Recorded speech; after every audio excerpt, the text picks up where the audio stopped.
So, welcome guys to another episode on the Extra Mile. My name is Alex. Another day and another update is ready for you guys.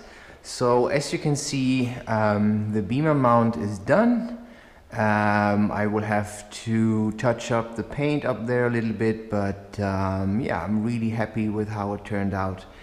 And now, the next step would be to align the picture. This is the smallest size that I can go for, and this is the largest one. I think I'm going to go large.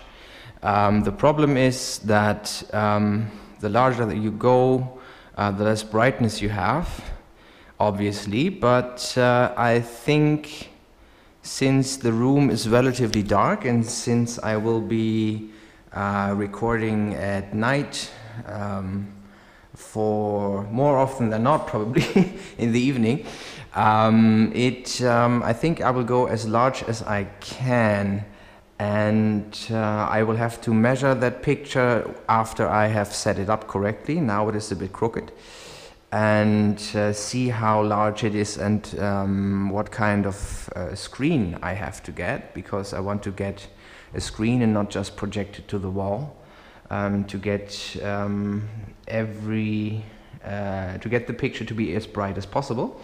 So yeah, so the next step is to align the beamer properly to the wall, and then we will see how that will look. Then I can measure it, and then I will see how large the screen is, or should be rather. In other news, I have set up everything to record, and I tried to record, I actually did record an episode yesterday with the C63 AMG, but I had some trouble with the headset cutting in and out. Apparently the USB extension cord that I have used is too long, which is weird because I am 99.78% sure that that is the extension cord that I've used before, and it worked perfectly fine.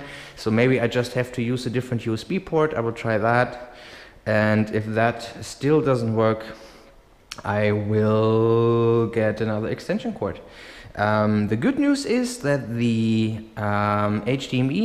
HDMI extension worked just fine, so the picture did not cut out in the rift. That was stable. It was just the rift itself that kept every 10 or 15 seconds it kept cutting out, and so the traction went away for a second, and then it came back. Not the traction, the tracking, the head tracking kept cutting out. So that was quite annoying and produced a little bit of nausea. So I have to fix that immediately, and then hopefully today I can give that another shot and record another video. And yeah, so things are coming along nicely. I will now adjust the beamer and then give you another update, guys. All right, job done. I've now looked up some screen sizes that are available, and I've now configured it to the exact size of the screen, which will arrive probably Monday or Tuesday. It is in stock, so it should be here pretty quickly. So this is the size of the screen, and the rig, as it stands here right now, won't stay here. It will sit all the way here to the right. So when I get out, I have this huge space to walk around in. I think that's pretty cool. So it will be tucked in neatly into that corner, and I have all this space here to move around in VR. And yeah, really looking forward to get everything set up here with the two PCs. And again, I will tell you more about the two PC system when it's here, but just to give you a short explanation, the issue is that when I record for maybe an hour, I have roughly 20 gigabytes in raw video data, maybe a little bit more even. So it takes about between 1 and 3 hours to load all that into the video editor, and during that time I can't record because the CPU is working and the hard drive is working. And I try to record during that, and I get choppy recordings and dropped frames here and there, so it's just not the quality that I want. So another problem is once it's loaded into the editor and I'm editing for maybe an hour or two, and then I hit export, it takes between 20 minutes and 2 hours to render that video. And again, during that time I can't record anything else because choppy recordings and all that stuff. So combined, when I want to do 2 videos a day, I have roughly 10 hours of time where I just can't record because the video editor is either being fed or exporting a video.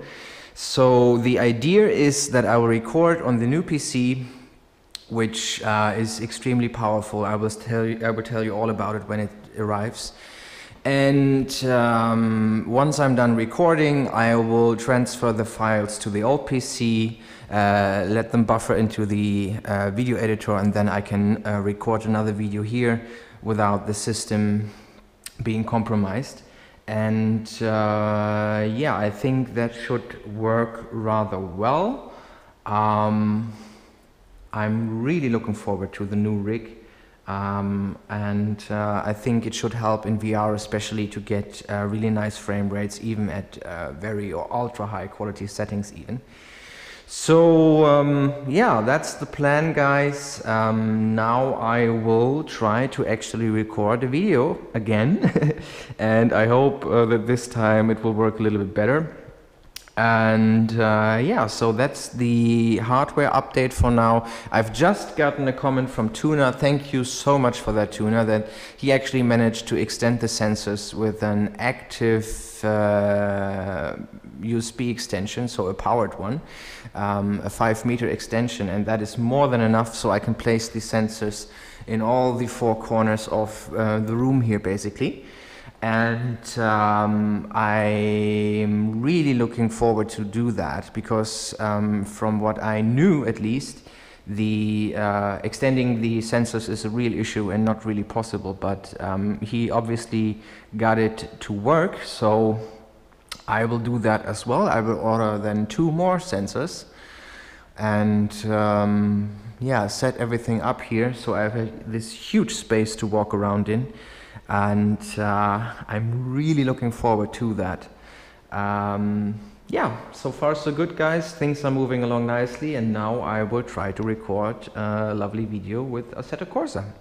I hope you enjoyed this little update, and the next one will be coming soon.